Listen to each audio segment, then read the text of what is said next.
Chinese medicine also tells us eating the wrong foods too much and in the wrong form is also a phlegm-inducing practice or a habit. Which people are not eating in the above manner? Who is not overeating? Who is not eating the wrong foods and in the wrong forms at the wrong times? Who's not doing that?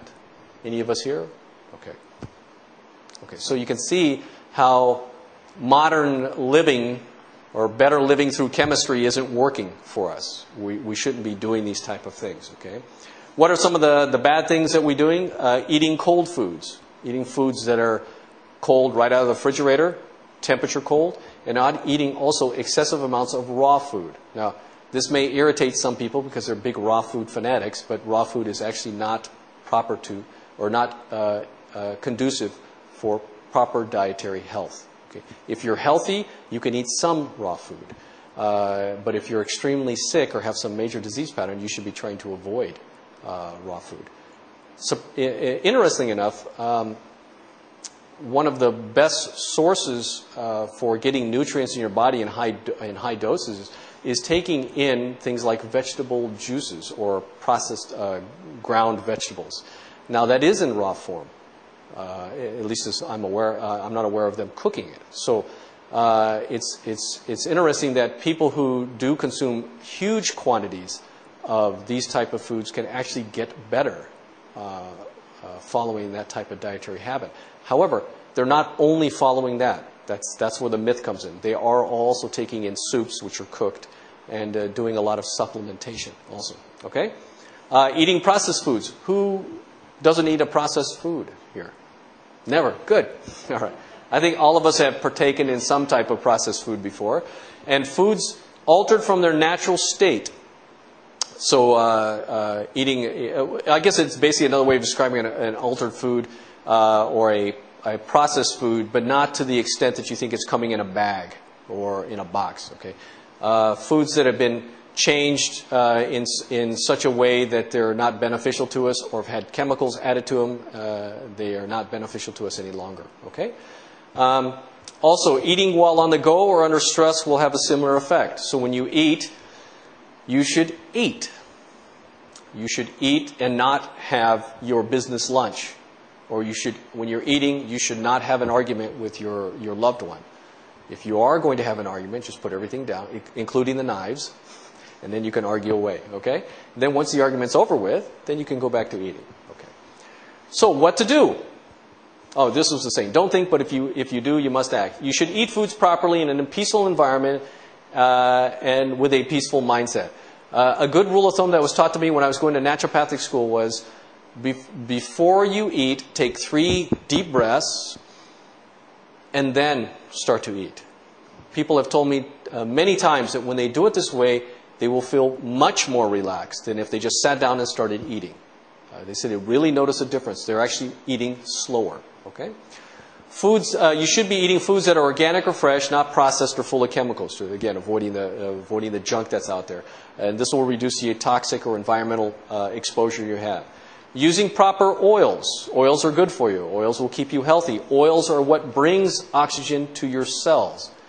You have enough essential fatty acids from oils that will attract oxygen to your cell. What will carry oxygen into the cell are minerals, different types of minerals and amino acids. So make sure you're having lots of organic, unaltered oils with essential fatty acids in them. Things like flaxseed oil, olive oil, sunflower oil, safflower oil. These things are good for you. Coconut oil, these are all very good for you. They don't make you fat. They don't give you cholesterol problems or anything like that. Make sure you get enough minerals to carry the oxygen in the cell.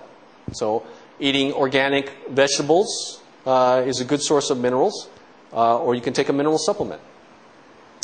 Also, avoid any foods that contain sugar. What does a cancer cell like to feed on? Sugar. So you don't give it the food that it prefers. That's like trying to put out a fire by adding more wood or gasoline to it. It makes no sense. Sugar also, by the way, slows down the blood. It makes it more sticky. And when you slow down the blood, you're getting less oxygen to the cell when you're trying to increase the amount of oxygen to the cell. So sugar is the #1 enemy. What to do if you have cancer? Well, first of all, there's no one perfect plan. As there are different people, there's different ideas that work. You can go on the internet and you can find all kinds of things that work well. Some of the things are even contrary to what I'm telling you here. They happen to work for that particular person.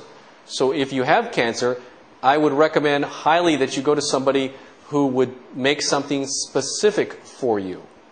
Not just, here's a plan that worked for the last 20 people, why don't you try it? No, this person needs to talk to you, find out what you're all about, what your habits are and such, and start making a plan that's specific for you. What you need to do, however, there is a general idea that should be followed, and that is getting the most nutrition, that means vitamins, minerals, cofactors, and all the good things that keep us alive, in as much of the food as possible. So, very easily, you can see this, candy bar has very little nutrition. Therefore, I wouldn't eat 3 kilos of candy bars thinking I'm getting some type of nutrition. But I would eat 3 kilos of broccoli. All right? So you can see the difference in nutrition levels there. According to some foods are better than others, but nothing beats vegetables. Vegetables are the best thing to take in. Not the only thing to take in, but the best thing to take in. And according to Dr. Gerson, this is another interesting story about Dr. Max Gerson. He was a German Jew also. And by the way, I'm Jewish. So. I don't do that because I'm Jewish. I'm telling you because I happen to have trained at the Gerson Institute and happen to learn the therapies that they use. I trained they have a clinic in Mexico because they were run out of the United States, but they do have a main office in San Diego. His daughter is still alive, Charlotte Gerson, and I met her and we trained for a while. Anyway, Dr. Max Gerson. He was kind of like the premier cancer doctor in Europe, also at the same time as Dr. Warburg. However, he was able to get out of Europe and he ended up in America.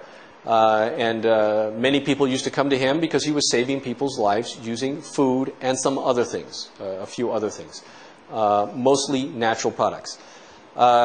He was eventually destroyed by the AMA because they wanted him to endorse their smoking campaign.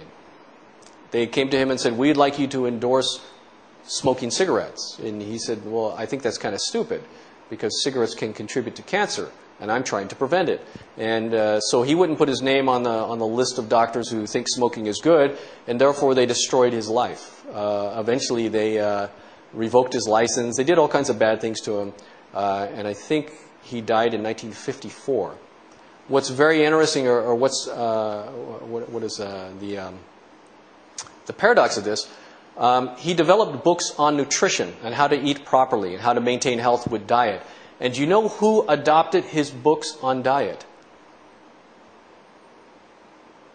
German Jew, left Europe because of Hitler, but one group of people adopted his books on diet.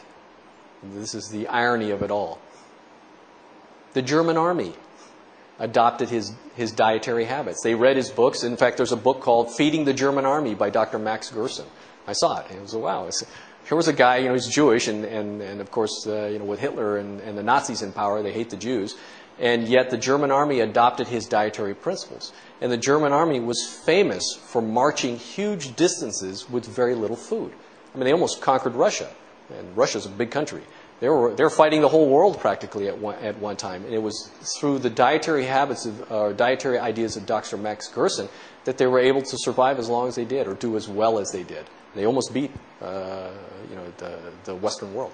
So, anyway, he was telling people they should consume about 25 pounds or 12 kilos of vegetables per day. Now, it's very difficult to eat that much. That's why he said that if you're going to consume that much vegetables, you need to be juicing them.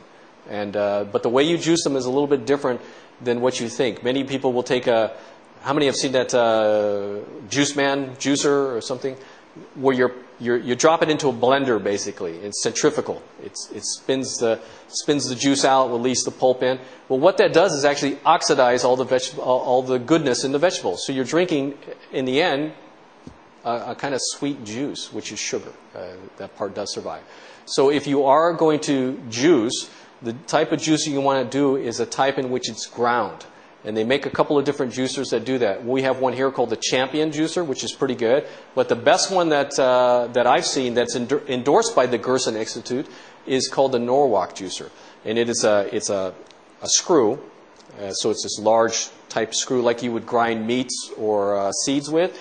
You put your vegetables in that. The pulp comes out. You put the pulp in a bag. You put the bag on a plate, you hit a switch, and a hydraulic press pushes even more out of it. By the time you've done it 2 times or 3 times,